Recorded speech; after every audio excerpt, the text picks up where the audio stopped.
Yeah, this just has, devices and stuff. It's going to be a overall pretty rudimentary example. So we have our Netbox instance with some devices. We're not going to synchronize all the devices. We are going to skip some that like PDUs um, and patch panels. We also have a Infrahub instance spun up that is just really blank at this point, right? So it's more of the just getting the data that exists in other places into Infrahub using Infrahub Sync. So if we start off here, we start off with the config.yaml file. That's what we showed on the previous screen, but it basically provides a definition, right? So we define the source, which is going to be Netbox. These are available via, other config options, but we're basically connecting to our instance of Netbox with the token, and then our destination is Infrahub. Typically, with a lot of these things, they're stored in a database. So order does typically matter. You just can't throw data at it. So we do offer the ability to define the order. Some of the common examples is you probably need a device and then your interfaces. So this basically defines the order of how it will be synchronized between the two systems. We do have the schema mapping. This takes the name of the Infrahub model, which we've loaded. We have a schema for Netbox defined for Infrahub. This is a built-in, but it basically does the mapping from this is our Infrahub model or schema, and then this is the mapping to the source side. So in this case, it's going to be netbox, so extras.tags. And then we also do the field mapping. So not only just the actual schema nodes, but the fields as well. Um, some of these are more generic, but if we find some of the more complex ones, we offer different things. We offer filters and transforms for the schema model. Um, Let me find, yeah, this one. So for our device, we have a lot of these different fields. But what we're wanting to do is filter. So we want to make sure the devices that are coming from Netbox, they're not empty.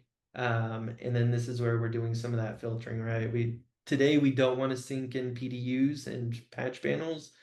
Those don't provide the context we need at this point. So we are filtering them out.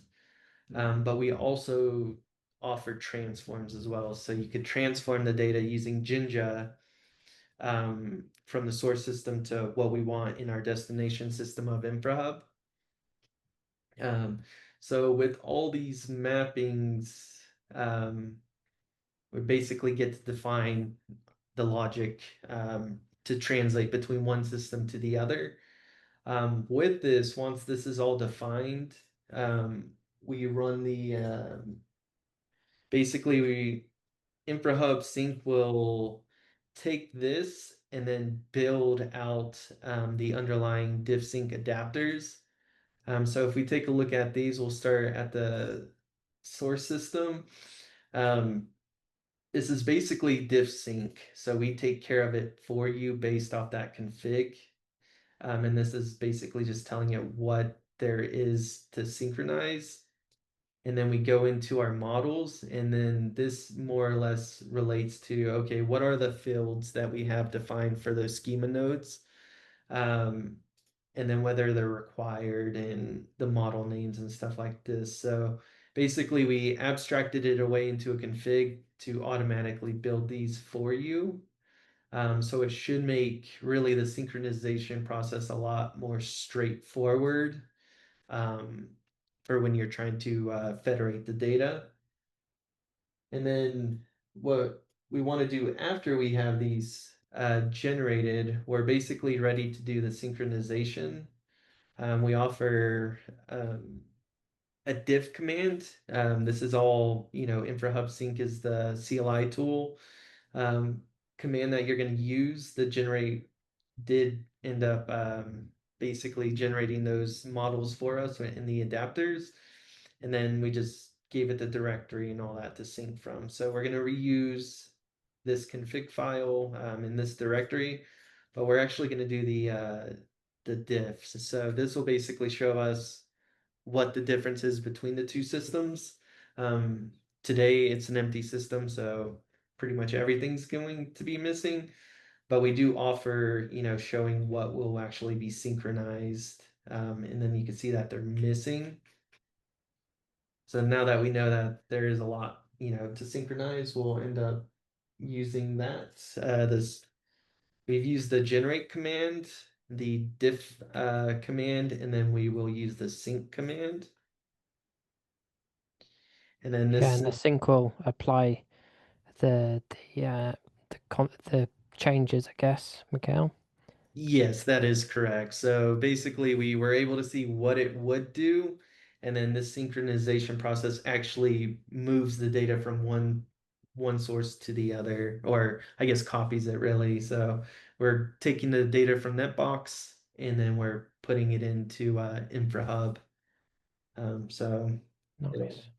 kind of work along, and then we should see once this is done, it's gonna do a lot of the different models, right? If we have see this, it's gonna basically synchronize all these different things. Yeah. So, um, can take a little bit of time just due to the amount of data that is in there. Um, and we're just showing the progress. I'm not sure if there's any questions at this point.